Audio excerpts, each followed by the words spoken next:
Claycomb Karate. We got Michael and Joseph, and I've talked to Joseph before, but we got Michael this time, like we promised. So, guys, Hello. welcome. How you guys doing? Good to see everyone. Thank you for having us. So, how has it been since I last talked to you, Joseph? Gosh, when did we talk? It was a couple months ago, right? Yeah, yeah. I mean, everything's been good. I think we've had a couple fights since then. Hmm. I don't remember, but Dojo's doing good. Hmm. We're doing good. Life is always a hustle.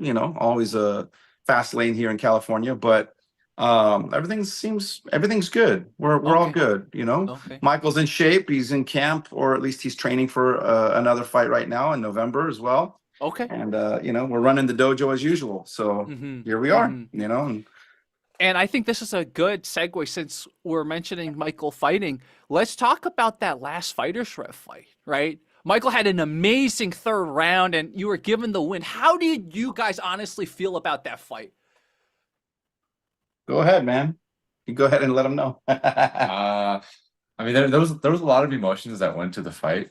Um, I felt the first round, my opponent edged it over me. And going into the second round, I felt I edged it over him. And then third round, I felt like I completely dominated it. One of the judges ended up saying it was he won 2 rounds out of the three. I thought it was going to be a unanimous 2-1 on for my part, but I felt pretty good. For the first time, I felt like I had control of my nerves and the adrenaline. Usually, I always go in there and I'm hormones going rampant. You're excited, you get nervous, and then after the first round, you have that big adrenaline dump. So for me, it was the first time I didn't have that. Like I was able to simmer down, and so I felt good. It gave me a lot of confidence. So it was good. I was happy. And what did you think you did differently to cause that adrenaline dump to not happen in the second round? Honestly, it just goes back to mental preparation. Leading up to the fight, you're always thinking all these crazy things, and you have a bunch of things going through your head. So it was just a matter of me calming down, reminding myself, like, no, this is not actually how it is. You've been here before. You know what to do. It's not anything new. It was my 12th fight, so I've definitely been in there more than once. And just constantly reminding myself and giving myself that positive reassurance throughout the camp. And even on the day of, just reminding myself all those things, like just stay calm. You already know what to do. You've been here before, like those types of things. So it's the mental prep. So I see. Yeah. So right now you're training again for the next fight. How long do you usually go through a training camp? well, for my last fight, I had a 5 week training camp. The camp before that, it was 7 weeks. Usually I like to give myself 8 weeks. But we've been trying to be a little bit more active. So I'll get, sometimes 5 weeks, sometimes 6 weeks. For this camp, I actually have a really long break. So we took a good 2, 3 weeks off. And now we have about 7 to 8 weeks to our next one. So I had a good time to kind of rest, relax, get over sickness and injury.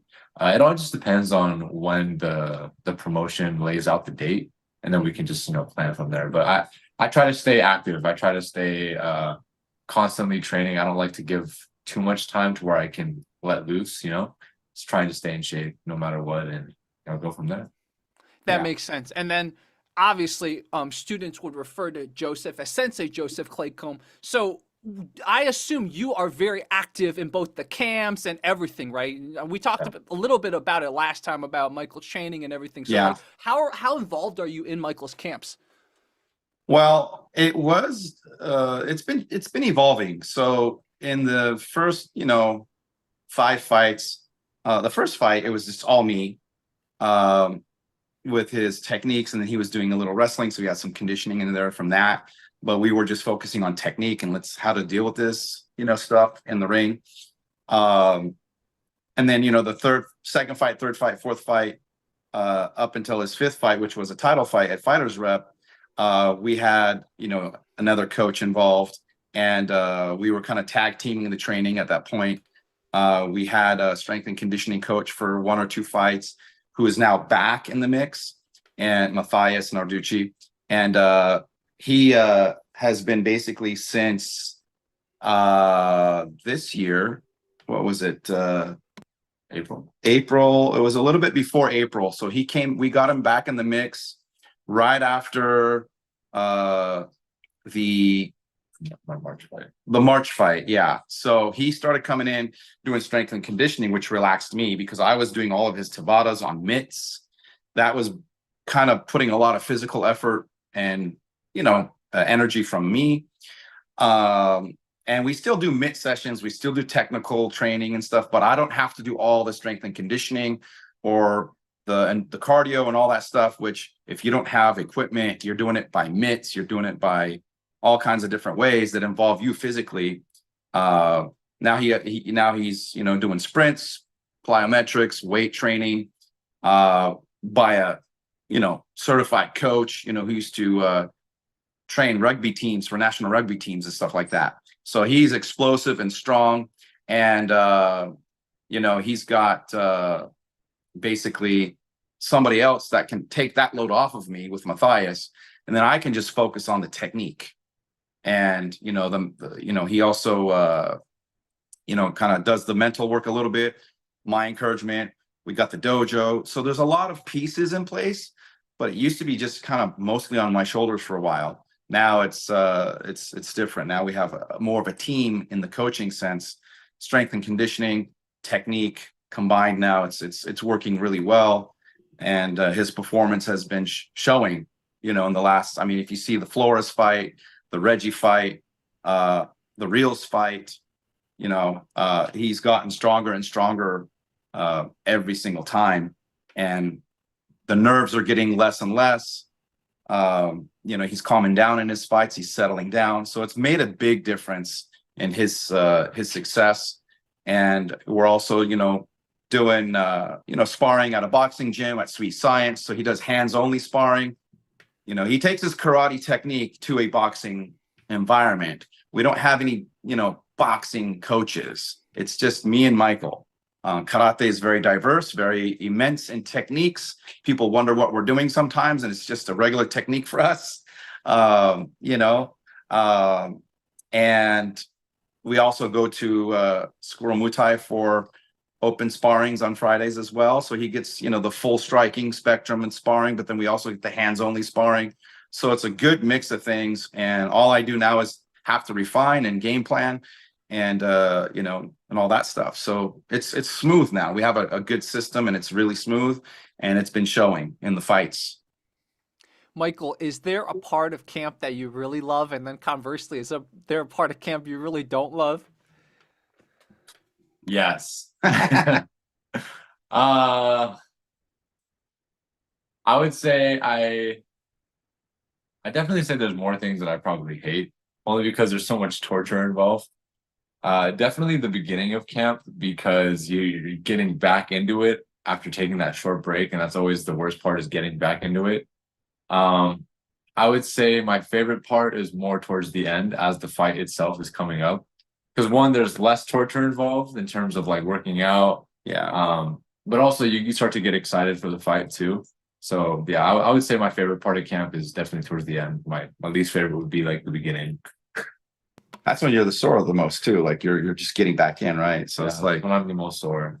And then it's also, so one of the things that he learned how to do was meal prep. So we one of the things we didn't do before was actually prepare all the meals. We'd buy the meals, and he stuck with that. But then once he started meal prepping, we figured out a good diet that keeps him lean. It's way cheaper to do it yourself, and it only takes a couple hours on one day a week to prep for the whole week. So just, I think, having a good nutrition plan, having a good recovery plan, having good strength and conditioning, having good technique and good training, from that standpoint too. It all comes together, and, probably his hardest part is, he doesn't get to eat the foods he wants all the time.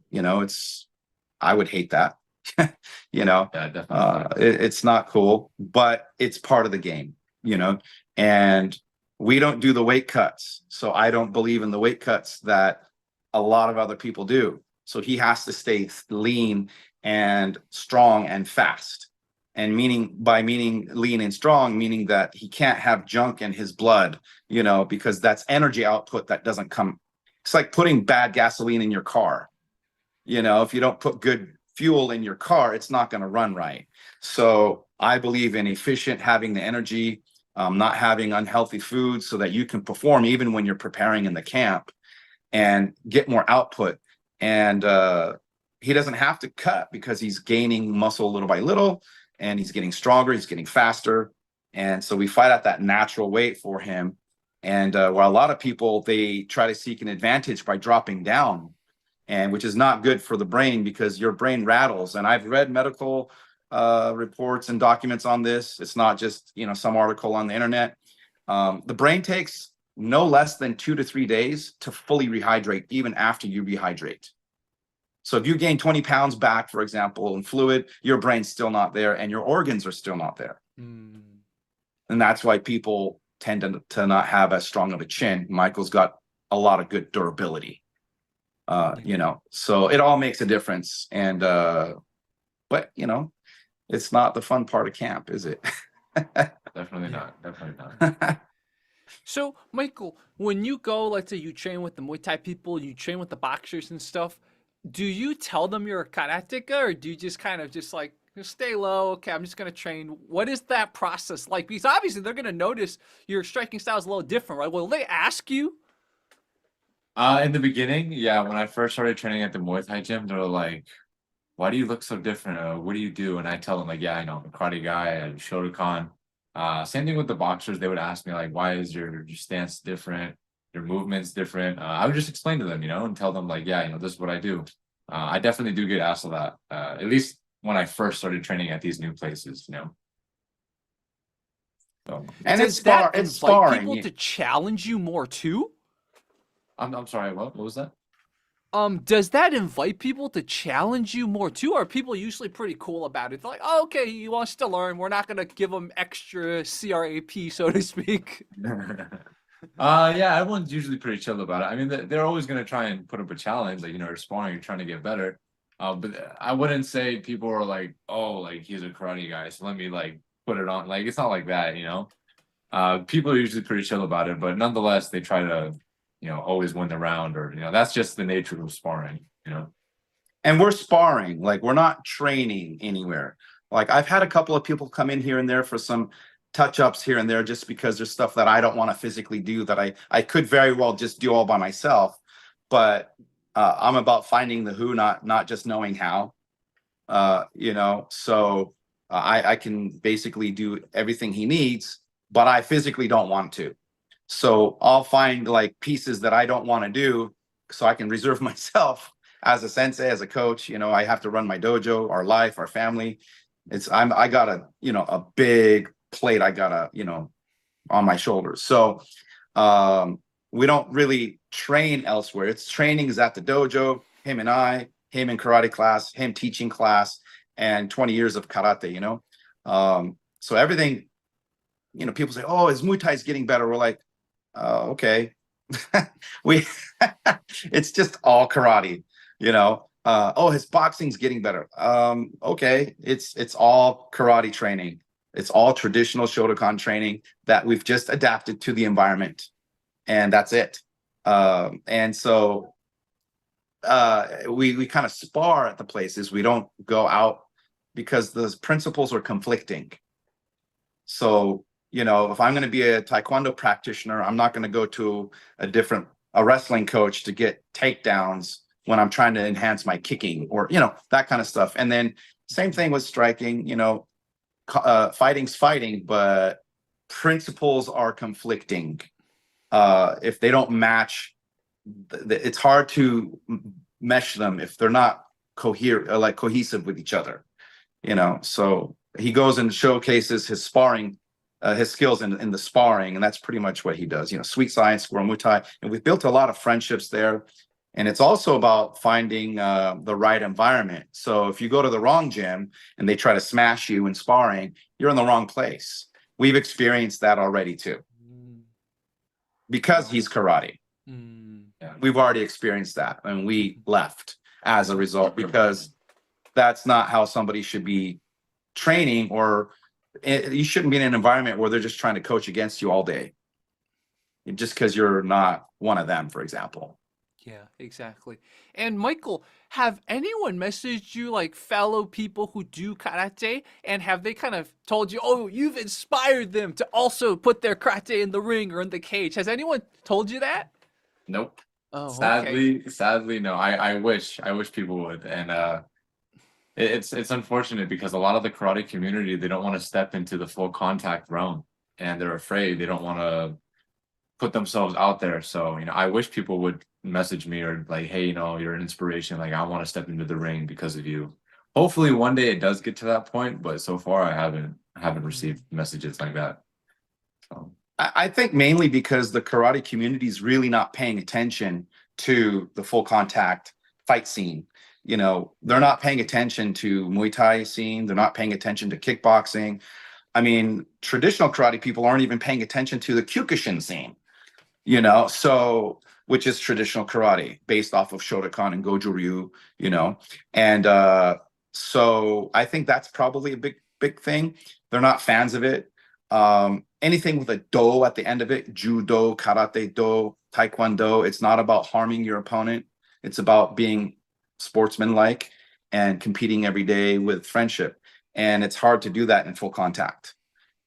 So I think it's philosophically also doesn't bring people to ask us. And we have a hard time. Like, I've looked for dojos that would be willing to come, and we could enhance his karate sparring. We could enhance just overall, hey, karate guys, come spar with us so we can, keep his karate, sharp from that perspective. And we haven't had any luck. I mean, we have a better chance of going to the Machida Academy in Lameda, which are close friends of mine. Lyoto and Shinzo are friends of mine.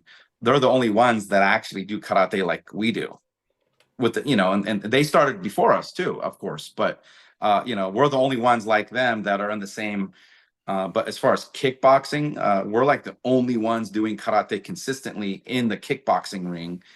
The last fighters rep, they had Kunimasa Onji, who is a Machida karate practitioner, Shotokan practitioner. It was his first debut, his first fight. So it was two karate people for the first time ever, but it was from the Machida Academy, and we're just so far from each other. It's hard for us to team up like that, So he doesn't really get that many, if any, people saying, "Yeah, I want to come," because you inspired me. Yeah, I see. So, Michael, your next opponent, right? You know who he is? Not yet. We're in talks right now, but nothing's been official yet. But Yeah. regardless, I'm still training for the date. It's November 23rd.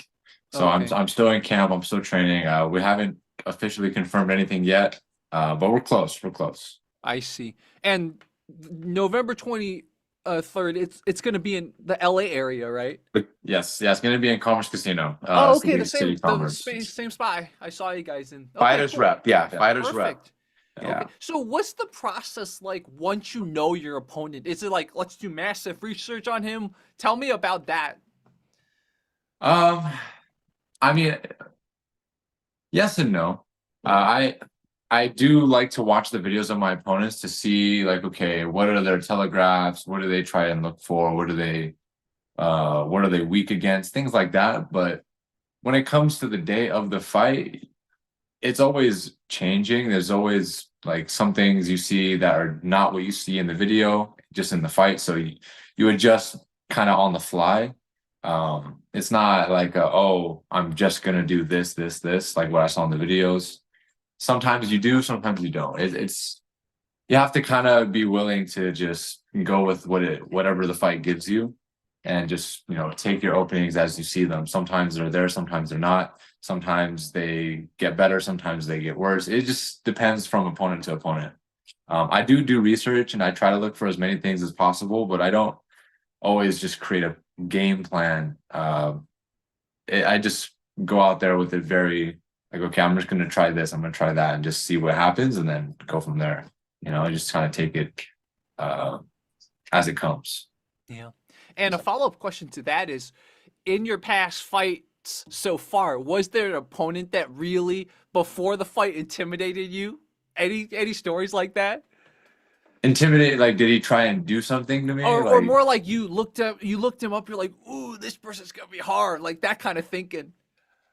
I mean, I kind of look like that with every opponent. I always think that they're going to be the most difficult. They're going to be the hardest fight that I've had. You know, I look at like that at every opponent.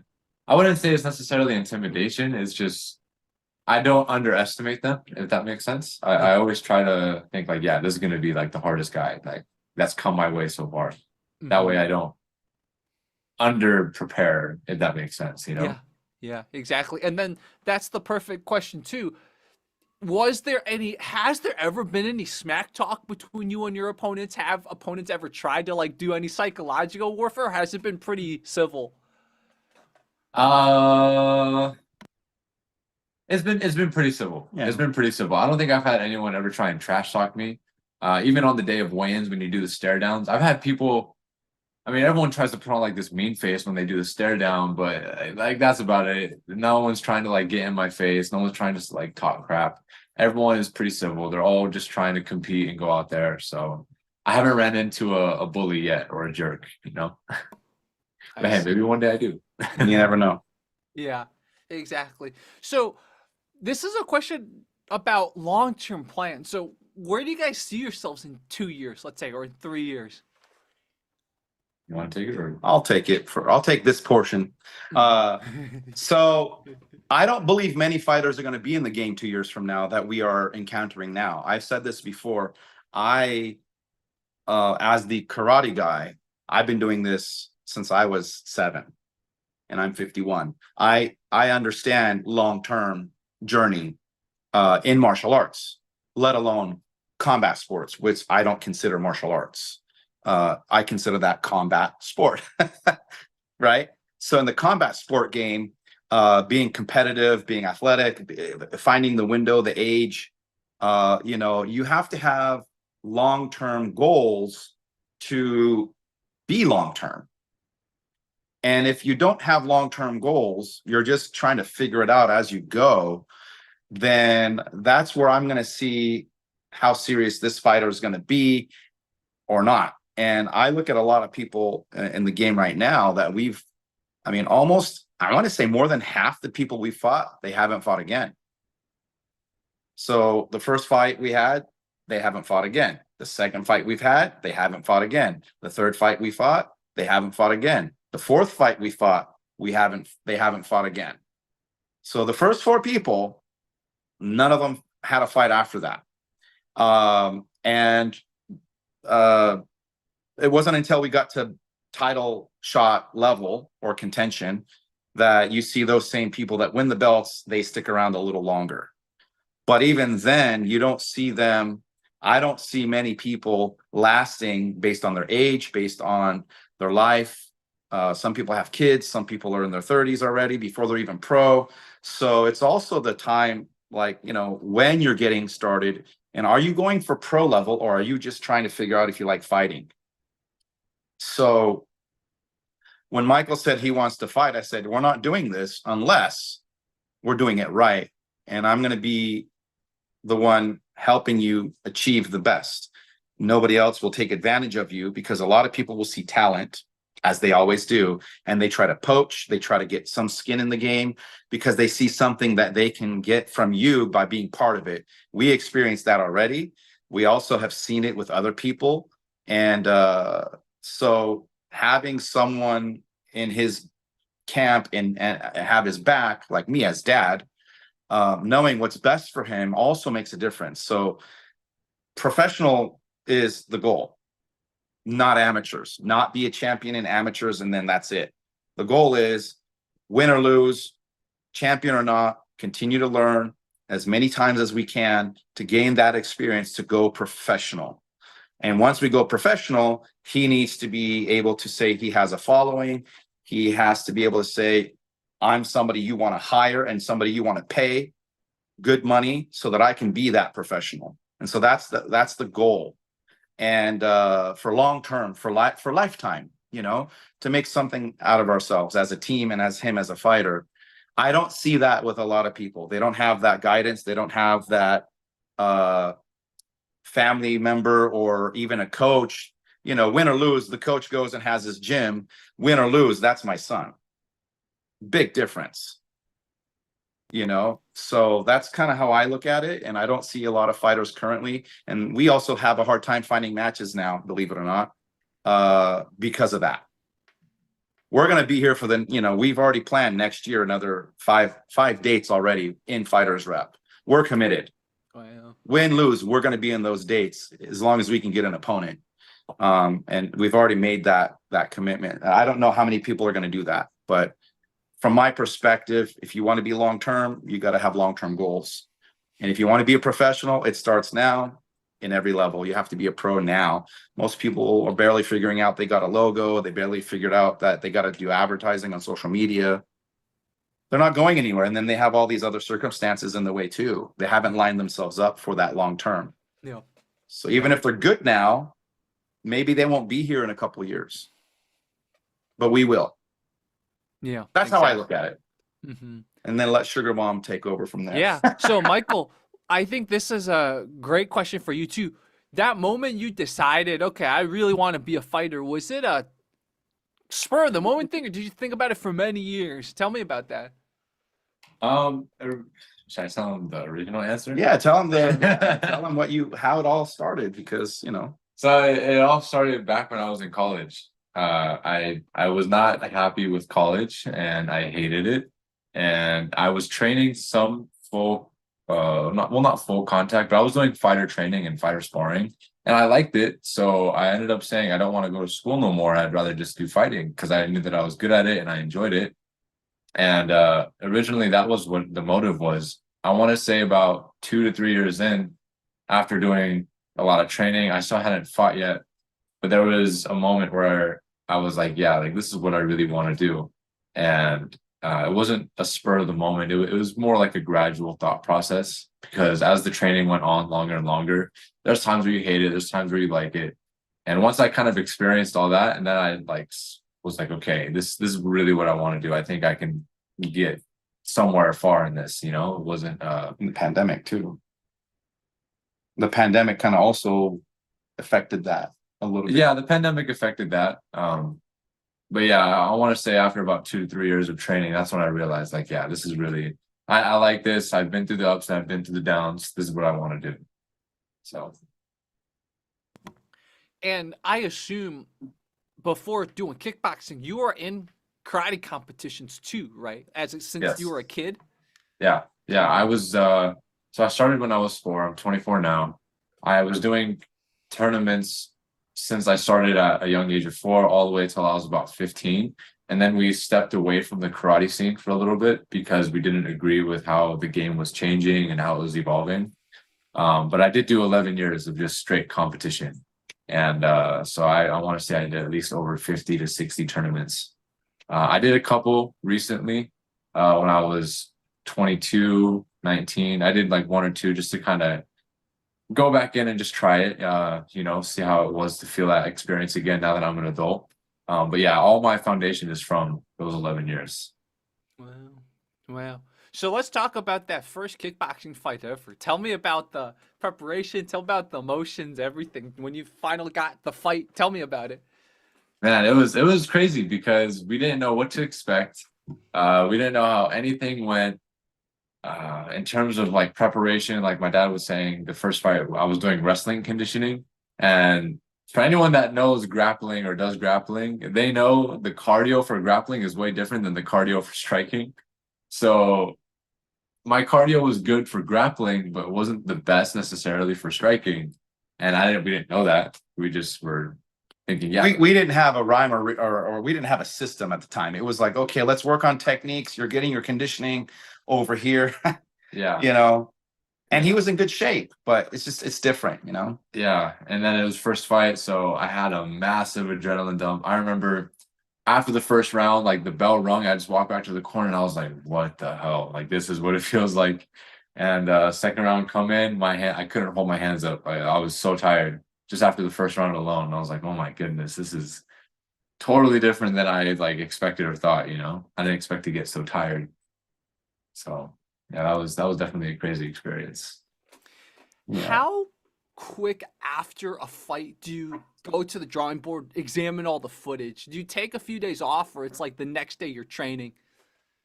No, it's literally the night of we'll go back and we'll like watch the podcast, we'll watch the fight. And my dad would be like, yeah, you need to do this, you need to do that, we need to do this, we need to do that, we need to work on this. Wow. Yeah, it's usually like the night of, and then the next day is the same thing. It depends on the promotion. So Yeah, it depends on the promotion. And I'll say this, and I'm going to say it openly. All these promotions need to have a live feed. And Fighters Rep and George Francis are a blessing because nobody else does it. It is unbelievably frustrating when you win a title, for example, like we did, and it takes 2 months to get the footage. And we're preparing for another fight already, and we haven't seen our own things we need to work on. And so Fighters Rep has a live stream that I pay $10 a month since his first fight. I pay for that perk because I can come home after the fight, win or lose. We come home and we go, and it's on there, and I can go, okay, this is what we're going to do already. I already know what to do as far as his improvements for the next one within hours, because we can analyze everything we did. It's not about the people that we're fighting. It's about what we do, what he does in the ring. How do we prep for it? What did we not prep for? What do we need to prep for? What do we need to improve? So having that live stream, that live footage, because social media, people will do live story or some sort of, picture. You can't really judge from that, right? Or you like a video from the stands. Like you can't really. Last one of the fights, I think it was in Commerce, my brother came and he was live the whole fight, and we got a chance to watch it from that angle, the Flores fight. But it wasn't until we had to like go to the live feed, kind of go to this minute and then check it out. There wasn't like an actual YouTube post, oh, Michael Claycomb versus anybody. It was just like, let's cut that snippet out, 10 minutes or whatever, watch it and see what we can grab from it. Because it just, and it was like this far away angle. It wasn't like, different. So it all depends on the promotion if you can even do that. Most people can't do that if they're not doing it at Fighters Rep. I know UNF is another MMA. We don't do MMA obviously, but I think they do something like that. But as far as like overall, it's got to be about the promotion that you're in, and I find it advantageous if you can do that. Mentally, it's advantageous. So yeah. I see. Now, Michael, do you ever plan to do MMA, or is the striking sports currently your thing? Originally, I wanted to do MMA. That's why we were doing wrestling at the time. I wanted to do MMA, and then as I started doing more and more kickboxing, me and my dad sat down and were like, no, we want to stick to striking. So as of now, it's just striking. I don't really care for MMA. I do have 3 years of wrestling under my belt and a little bit of jiu-jitsu, but it's nothing crazy. Originally, like I said, it was MMA, but now it's just striking. I prefer kickboxing. I don't prefer Muay Thai. I'll do a Muay Thai if I have to, but I prefer kickboxing. I like just straight striking. I'm not too much a fan of the clinch. I've gotten better at the clinch as I've had to, but it's not my preferred. Like I want to stand and throw my legs and hands, I want to stand and bang. I want to see knockouts. I want to try and, beat them down, That's my preference. Mm-hmm. Even though he's finished both his Muay Thai fights in stylistic fashion. So it's not like not liking Muay Thai because we can't do it. He got a title in Muay Thai and he got a crane kick finish in Muay Thai. So, movie style already. But, from a standpoint that he's talking about, kickboxing originally was called full contact karate, right? Dutch kickboxing is really, if you look at Dutch kickboxing, it's karate for the ring. Because it comes from Kyokushin, it comes from karate people trying to compete against other people in full contact, and it was developed through the Japanese karate senseis that came up with Dutch kickboxing when it moved to Holland and all that. So Dutch kickboxing really is karate, in that sense. They have some Muay Thai influence now too, but so we don't necessarily have to go anywhere else. If we're in kickboxing, it's really in our field, you know, so it's kind of cool. Are there any international promotions or regional promotions outside of LA or outside of the US that you guys might one day want to do? I've always been interested in Glory. I wish K1 would come back. I feel like that would be a great promotion to do things. Maybe potentially Karate Combat one day. We'll see how it goes. Those are pretty much the main promotions. Maybe one has pretty good promotion. They have multiple rule sets. We can try and look into. Fighters rep themselves as they continue to grow. If they can grow to something bigger and bigger and bigger, I would absolutely love that. Yeah. Right now they're still at the starting level. You know, they're still new, so they're still at the lower level, but they're growing. So if they can keep growing, I would love that. You know, I would love to just fight for fighters rep. I love their rules, and the way that they run things is really nice. Yeah. Yeah, I can see, for example, one of these days, like you go to the East Coast and like do an East-West fight, you represent the West Coast. I think we should talk to George Francis maybe a few fights down the line. Like We've that would be talked so about good. that a little bit. I've mentioned it here and there. We've had some talks. Maybe in this next year we might do that. Ooh, Yeah, This okay. next year. Yeah, we're open for that. Yeah, Open for it. we're open for that. Yeah, yeah. If I didn't hurt my ankle, I would have gone to the East Coast to check out their event, but you know, unfortunately with injuries. So I've never seen the East Coast event, so I'm excited to see how it is too. And yeah, again, shout out George Francis Fighters Room, man. I'm so happy his organization's there, and I'm so happy how when I got back in touch with him, I told him, "Yo, are there any Taekwondo karate people?" And he's like, "Yeah, there's Michael." That's how he was the one that told me about you guys. So you know, Oh, okay. George Francis is Yeah. always very encouraging of different styles. So of course, there's a JKD guy too, right? There's a lot of different Yeah. styles that he encourages to partake in fighters rep, which is awesome. Yeah. Yeah. It's beautiful to see too, because you get to see the kind of like the stylistic backgrounds shine through the kickboxing training itself. Yeah. You know, because ultimately, like when you're a karate guy or a taekwondo guy or a JKD guy, ultimately it ends up all looking very similar when you put the gloves on and you're in the ring and you're restricted, because that's what it is. You're restricted to the rules. For us, it's actually not a restriction. It's more loose than our own sport of point karate, where we're only allowed to do certain things. So for us, it's like, yeah, we get to do this now, you know. But it's cool because he looks for people from other you know, styles that have done traditional martial arts, and it's cool to see. We fought against Braden Tomazaki, who was a kung fu stylist. He won that fight, you know, but it was a beautiful fight between the two of them because we had a friendship, and before and after it was so honorable. They were so traditional martial artists. It was just a beautiful thing, and it was a good fight. It was a good fight on both of their ends, you know, and then the respect and seeing that culture come into the combat sports, it was amazing, you know, and that's tribute to George, you know, inviting those kind of people. Yeah, yeah, exactly. So, I think I might have asked you this last time, but so you guys, you stick to Shotokan, right? You don't really cross train with Kyokushin or Goju Ryu or anything like that.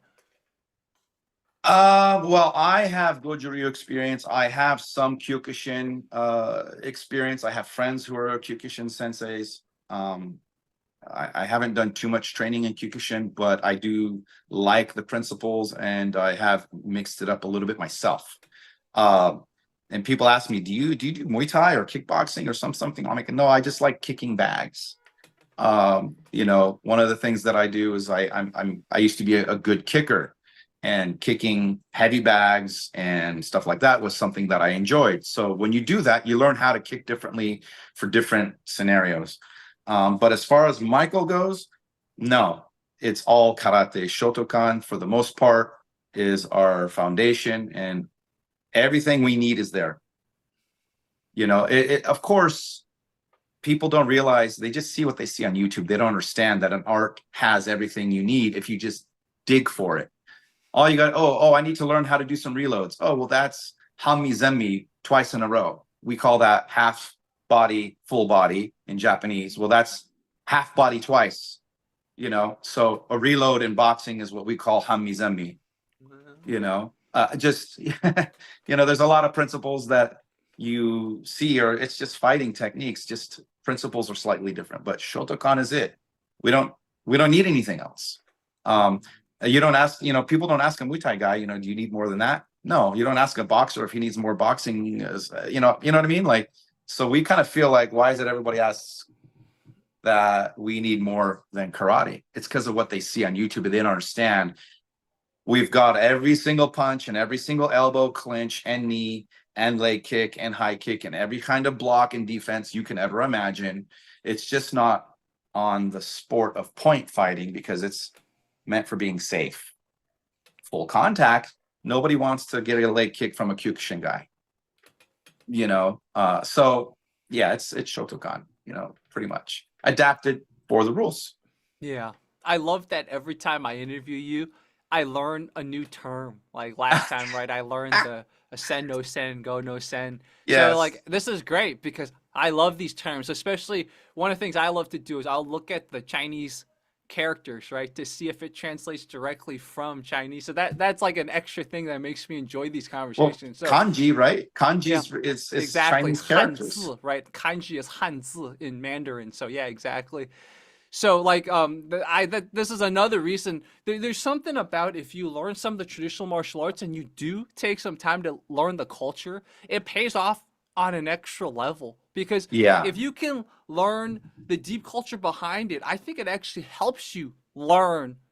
You know, it's if it starts in here, it helps you with the movement, right? And it's Mhm. yeah, so I highly recommend anyone go try, especially if you're in the SoCal area, go to Claycomb Karate. Like just like me looking up these little terms helps me understand some of the things that karate wants to teach that Well, has been lost in translation sometimes. actually, I'll kind of continue on that. So, I mean, everybody's welcome to come, you know, if they're interested in learning anything traditional karate, but more than welcome to come to my dojo and train with us. But for example, my sensei used to be very adamant. My sensei Sasaki Toshiatsu was from Hokkaido and specifically Sapporo, and you know, rest in peace. He passed away a little less, maybe 9 months ago.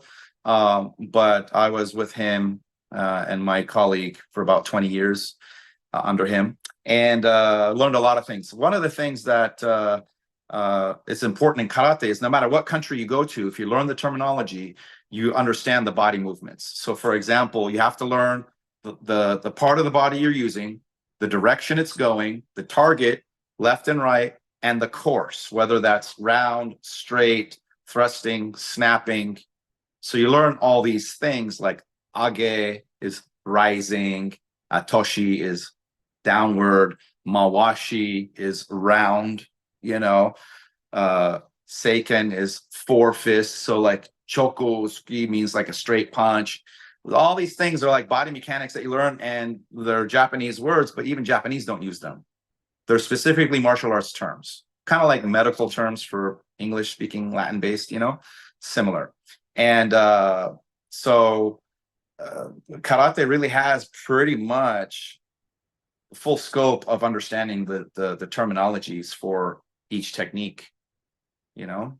So a lot of terms. The other thing, again, I loved what you said about for you guys. You know, the common excuse sometimes when some other traditional artists step into the ring and get destroyed is, oh, but the rules, it limited us. For you, it's like, no, the rules actually allow us to do more. This is actually the first time I've ever heard anyone say that. That's both refreshing and awesome, and just like I love it. I want to every time I cover you guys, I'll make sure to mention that. Like Michael gets to do more in kickboxing than if he just stuck to karate competitions. Like that's so cool. Yeah, it's like opening Pandora's box for us. Like, you know, in karate, we can never do round punches or uppercuts or low kicks because they're deemed reckless if you don't know how to use them correctly, and you can't. People tend to get reckless with them and lose control.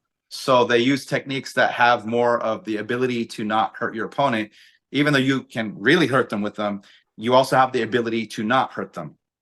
Whereas swingy, windy kind of techniques, although are part of our, our repertoire and our curriculum in the sport, they're more dangerous if everybody started using them. So that's kind of the philosophy, so we can do a lot more with our style.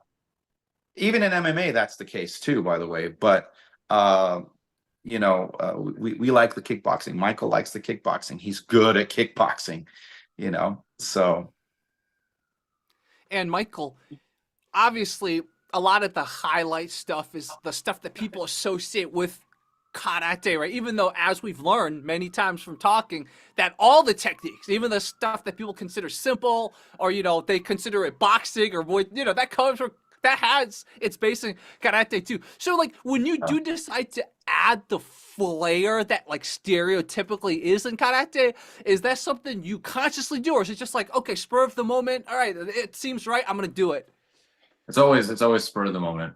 It's always just in the moment. I see something and I'm like, oh, I'm just gonna go for it, and then I just go for it.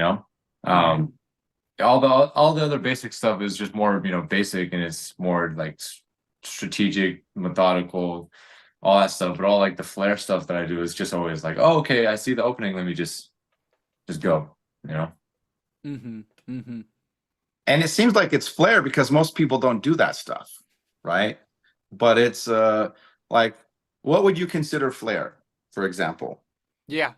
For example, something I would consider flair is something that involves a spin, a kick that involves quite a spin, right? Or maybe a kick that's jump related, right? These are kicks that if someone did kung fu or karate or taekwondo, it'd be like, oh yeah, we learned that in like the second month. But like for people who don't, then it's like, that's flair. It's funny. You asked a very good question, which is, if the striking world evolved differently, if martial arts evolved differently, the stuff that we would consider that I would commentate as flair but don't really consider flair, nobody would consider it flair, right? It's kind of like, as a kid, I guess my example is, as a kid I did kung fu, right? So when I get into a fight with my classmates or whatever, I'd be throwing kicks to the legs, I'd be throwing kicks, and then so they'd be like, you fight weird. I'm like, that's not weird to me, that's just how I trained, right? So like, it's all relative. So you asked a good question. Yeah, I mean, like in Taekwondo, for example, spinning back kick with a little bit of a jump is compared to like our reverse punch. Like, I've done Taekwondo as well in the past, and scoop back, spinning back kick is the counter, is like one of their first counters. It's like a beginner level counter, spinning back kick. For us, that would be like the reverse punch, countering with a reverse punch. So it's not flashy. In spinning back kick, for example, Michael's had, well, actually, he's had the only one that was the knockout in Fighters Rep till this day, and in record time. So for us, that's a normal technique. It's not considered flashy. It's actually part of belt testing, but everybody else goes, oh, wow. Yeah. Yeah. A similar analogy, I just learned this because I haven't done judo. So I asked one of my judoka viewers, shout out Dario, who's a black belt, and I asked him, what is the first throw you learn? And it turns out it's the Osoto Gari. And for those of us who've never done it, it looks really cool, right? But like, a judoka will be like, yeah, we learned that in the first week. That's another similar analogy. It's just because certain arts, unfortunately, just, whether due to marketing, whether due to rules, whether due to internal bureaucracy, due to all those factors together, just aren't on people's consciousness anymore. So like, things that should be easy if you just spend a little time in the art, it's not even like ever on people's minds anymore. Yep. I mean, Michael did a hook kick last fight. It was, I think, it wasn't one of the first ones he threw, but it was one of the ones that he landed really nicely for the first time. And he threw it, and that's kind of a normal thing he does in sparring all the time, because it's actually one of the techniques I was specialized in. This hook kick, it's our logo on my dojo is actually me doing a hook kick. So it's one of my favorite techniques if you can do it right. So it looks flashy to people, but it's just normal to us. Like, this is what we're supposed to do. Yeah, and I think this is such a good life lesson in general. I just encourage anyone watching, of course, in your martial arts journey, try as much as you can. But in general, in life, try as much as you can, man. Like, there's a lot of things you could benefit from that you think is like, oh my god, it would take me 100 years to learn it. But actually, if you just took your time, oh, you might learn it in the second month. It's crazy. I've told Sensei Joseph this, but I am studying tax prep right now because one, my ankle's really injured, so I can't really move. But two, it's always something that interests me, and it's amazing. I talk to people that have families, been doing their taxes for all their lives. They can't even define to me what legally the IRS considers a head of household is. You know, they use it casually, which is not the same as what its tax definition is. I had a conversation with a guy today, and he didn't understand what I was asking. He's like getting mad at me, almost getting defensive. I'm like, I'm not trying to challenge him. I'm just like curious because you used it in a way that didn't make sense from a tax perspective. And I'm like, this is an example. Like, there's basic things, and I think as men, you know, we should learn a little bit how to defend ourselves, right? But there's other basic things in life to be a functional citizen. You should learn a little about the political process, learn a little about taxes, learn a little about how to be empathetic, which martial arts will teach you too, right? But like, these are all general things that I hope anyone watching, whether you're 9 months or 990, like, keep aspiring to get better at. Right. We say Kaizen. Yeah.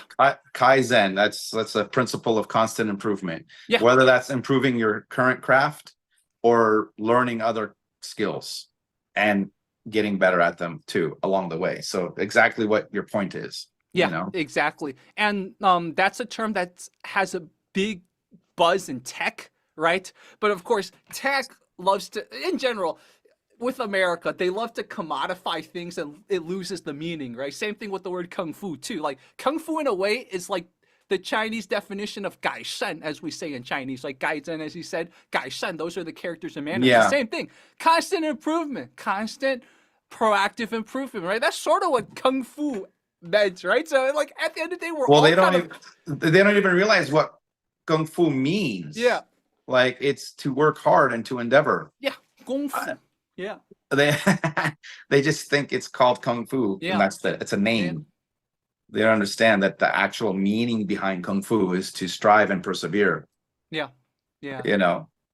Yeah. So Michael, what is your day-to-day like? I think this is a good last question to ask. Like, people, you know, sometimes they wonder, fighters, you know, they're on the stage, you know, they got everything. Like, what is your day-to-day like? What is like a real person Michael's day-to-day like?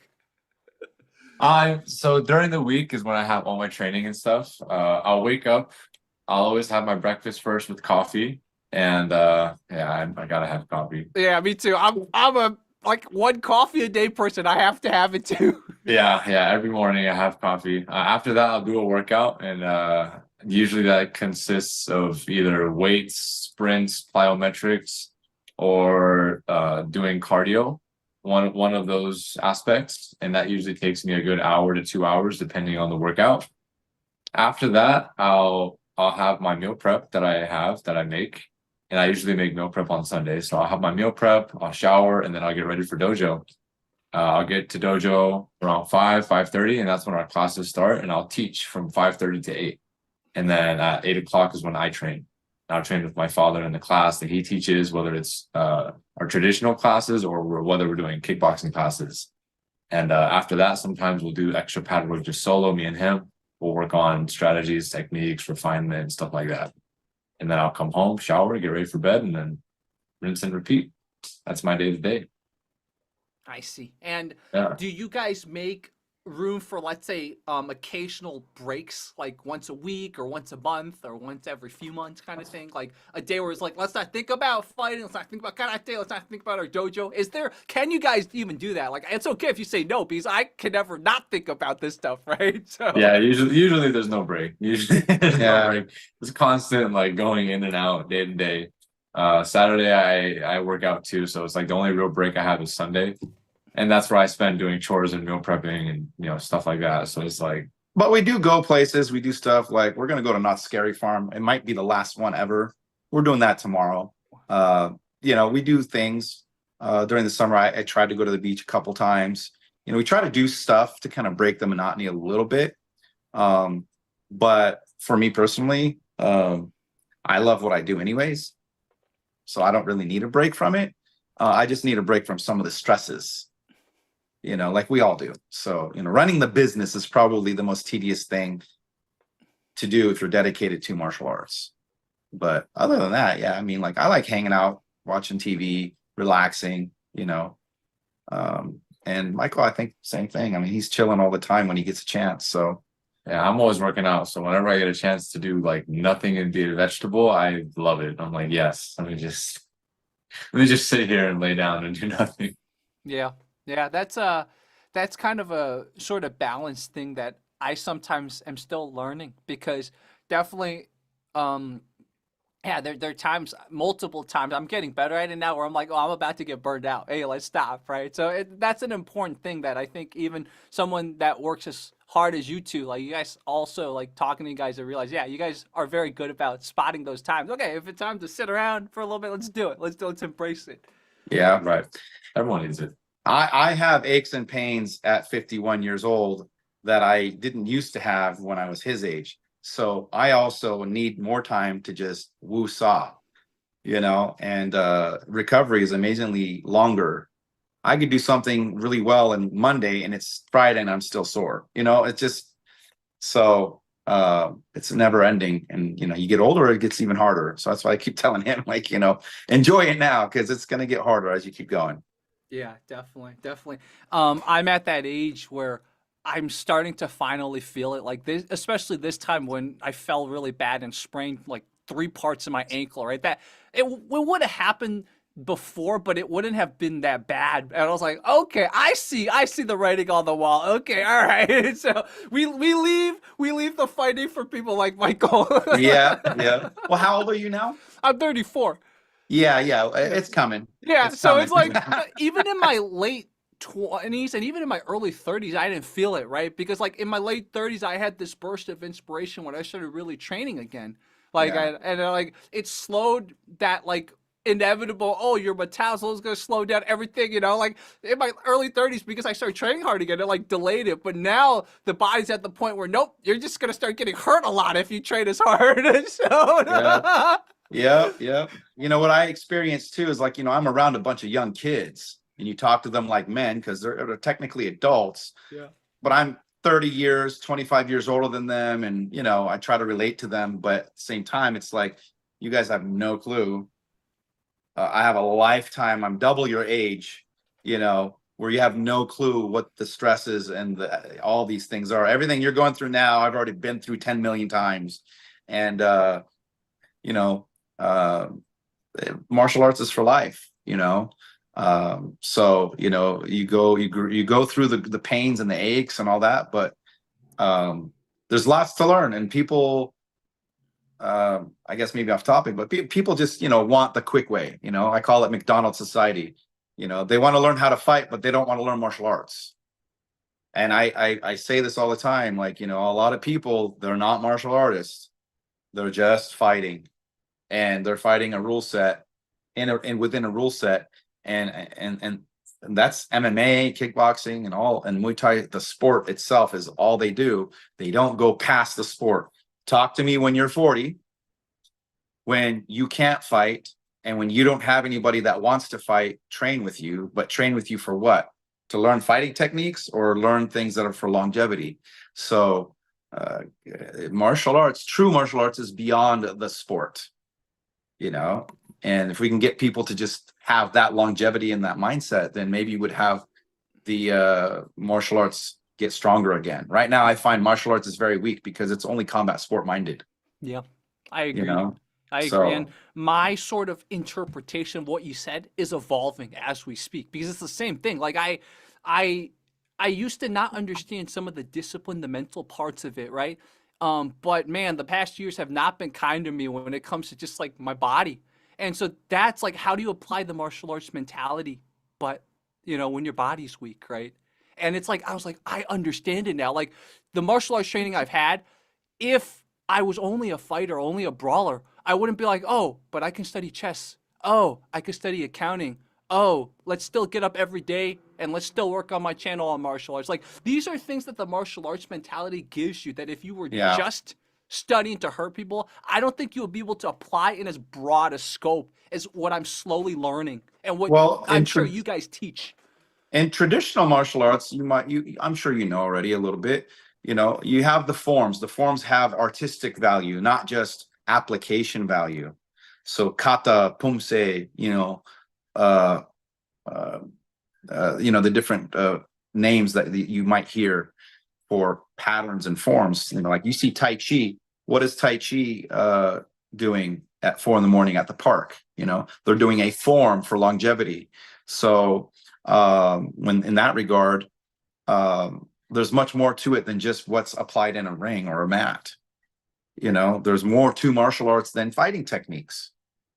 There's longevity techniques, there's breathing, there's mental training, emotional and spiritual philosophies that enhance your life that are translated into physical techniques on the mat, but they're not just for fighting. So fighting is just, you got a shelf life, and that's about it. And then you're done. Michael, do you teach too? Yeah. So we have 4 classes a day. I teach 3 kids classes, and then the final class I train in. Oh, okay, So, that's cool. yeah, so we start the youngest at 5. 5 to 8 is the first class, and then we have 9 to 11, 9 to 12, and then 12 to 14, 15. That age group. So I teach those 3 classes Monday through Thursday, and then after that I train in the class that he teaches, the adult class. Oh, I see. So I guess I know down the line too, you'll probably get even more and more involved in training people, right? Especially, let's say 20 years down the line. So I guess that's another, like, okay, what do you see yourself in 20 years? Well, I mean, Claycomb Karate is going to be a brand, right? So bam, Yep. you're going to be involved in that. Yeah, I definitely want to, I definitely love teaching. I love training. Karate is my life. I want to put my kids in it one day. And eventually, hopefully, if I become a popular and successful fighter, I'll have my own fight team as well that I can, coach and train, and I'll be doing what he does for me, stuff like that. So I see. That's a great long-term goal. That's a 10-year goal type of thing. I love it. yeah. So I can definitely see myself doing all those. Yeah.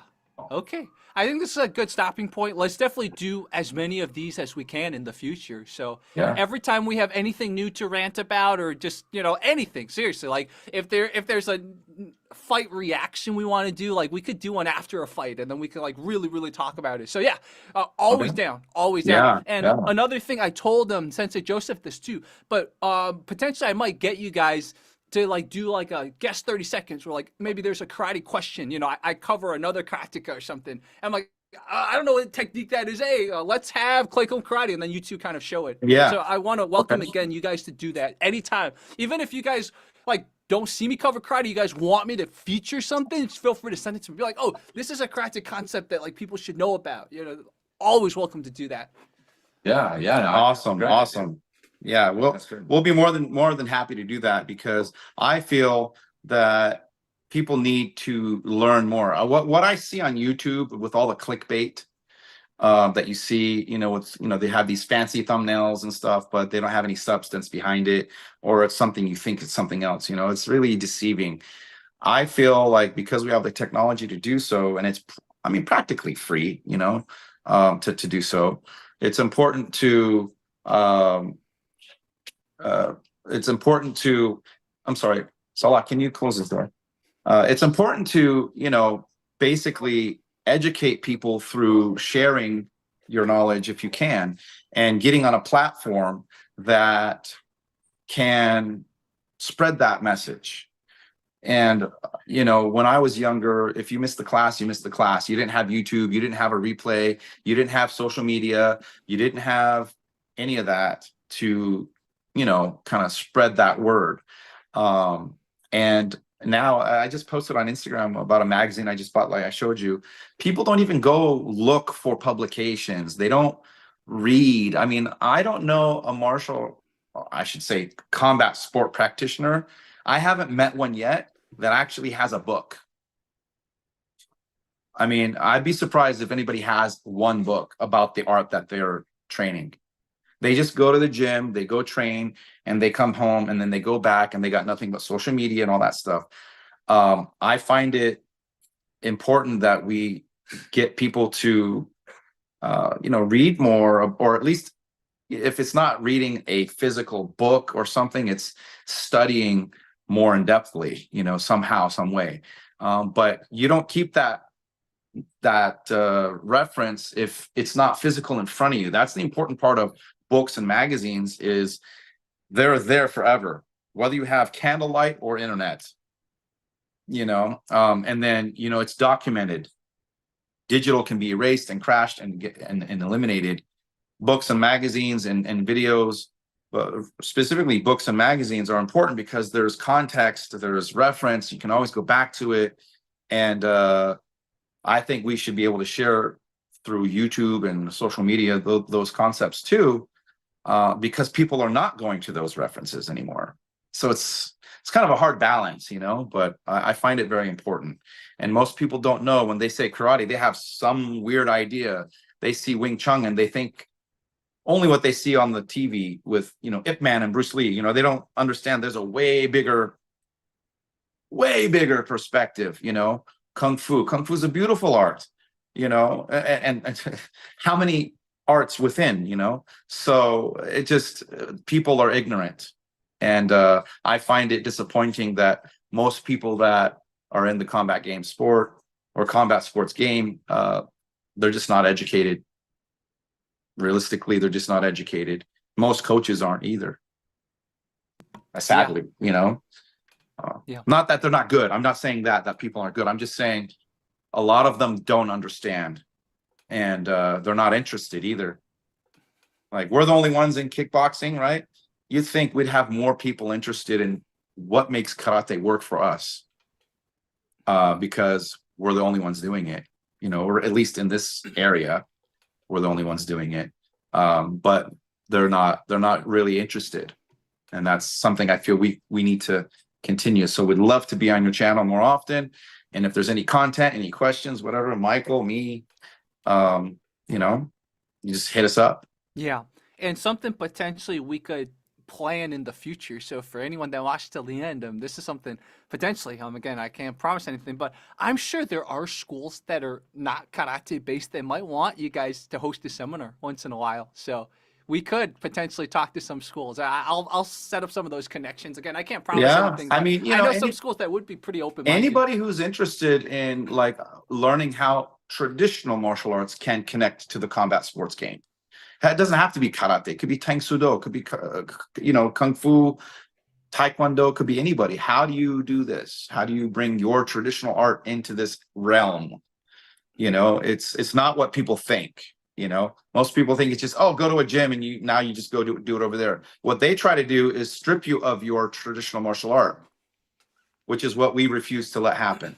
Yeah. So they try to strip you by degrading it and saying it's not worth, or it's not useful in the ring, or this and that, instead of saying, how can we make this work in the ring? That's the different approach. You know, they try to downplay it like it's not good. Oh, Taekwondo's missing this, karate's missing that, Kung Fu's missing that. No, it's not. You just don't have the right instructor going in the right area for the right reason, or the right, you know, focus. Yeah. You know, or you're doing the wrong focus for the wrong goal, you know, something like that. So I'd be more than happy to share that love, you know, from our experience at least. Yeah, exactly. So for those of you watching, I think there's going to be a lot more to come. So we'll see if I'm around in November. If I'm around in November, I'll tell George fans, I'll definitely come and support you guys. So yeah, come on down. We'd love to have you. It's a week before Thanksgiving, you know. Yeah, and exactly. You're more than welcome to come to the dojo if you ever get a chance. You know, in Fontana, come down, you know, get a look. And everything is it'd be kind of cool. Get to see the day in the life of Sugar Bomb and you know, Joseph. Yeah. So last question, actually, this is perfect. Last question. How did Sugar Bomb? How did that nickname come about? You go for that. So originally my nickname was going to be the Tiger, because the logo of Shotokan is a tiger. As I was working with my strength and conditioning coach, he thought that was pretty lame. He was like, everyone has some animal name. Let's create something a little bit more unique. And he was asking me, well, what kind of rolls with Claycomb? And I told him back in the day when I was in middle school, a lot of my friends used to call me Honeycomb, because honeycomb, Claycomb, it rhymes. And he was like, okay, well, I can see the honeycomb because you're like a nice guy. It rhymes with Claycomb. But I want to create something a little bit more mean, something that's a little bit more like mean, but also nice. So what about like honey bomb? Like you're nice like honey, but you throw bombs. And I was like, no, that kind of sounds stupid. And he was like, okay, well, what about sugar? Sugar bomb. You know, Sugar Ray Leonard, there's Sugar Sean O'Malley. And I thought it was stupid at the time too. I was like, no, that also kind of sounds stupid. And as I went into my first fight, I was still on the ropes between Tiger and Sugar Bomb. So he ended up loving Sugar Bomb, and my other coach that I was working with loved Sugar Bomb. I didn't. Uh, they told the commentators that my name was Sugar Bomb, and I told them that my name was Tiger. And during my fight, as they're commentating, they're like, "Yeah, no, this guy needs to go with Sugar Bomb." And that's when he bought in. Yeah, after that, everyone just started calling me Sugar Bomb, and everyone loved it. So I was like, all right, well, I guess I'm Sugar Bomb, and I just embraced it from there. And now we have a logo, we have a whole brand, we have gear. So We had the logo after the first fight, like before the second fight even happened, which ended up being 8 months later. We already had the logo designed and fight shorts, t-shirts. We didn't have gear yet, but we already had the logo and marketable approach to that. So, yeah, we ended up doing that. In fact, Michael got on the back of a magazine from a friend of mine for Fighters Rep 13, and it was the back of that magazine, and we had already been branded at that point, you know. So it's kind of cool. It's kind of cool. Exactly. Awesome. I think that's a good stopping point. Everyone, Michael Sugarbomb Claycomb and Sensei Joseph Claycomb. So we will have them back a lot, and seriously, we will definitely get them on other segments and stuff like that. I know there's going to be a lot of collab to come. So anyways, you guys, thank you so much for taking time out of your Friday, man. So for those of you who watch this later, of course, you guys can't participate in the live comments, but, you know, leave your comments. And once this video fully encodes and everything, I will make sure to put links and everything for both your dojo and any social media. So, you know, you guys will be able to find them. So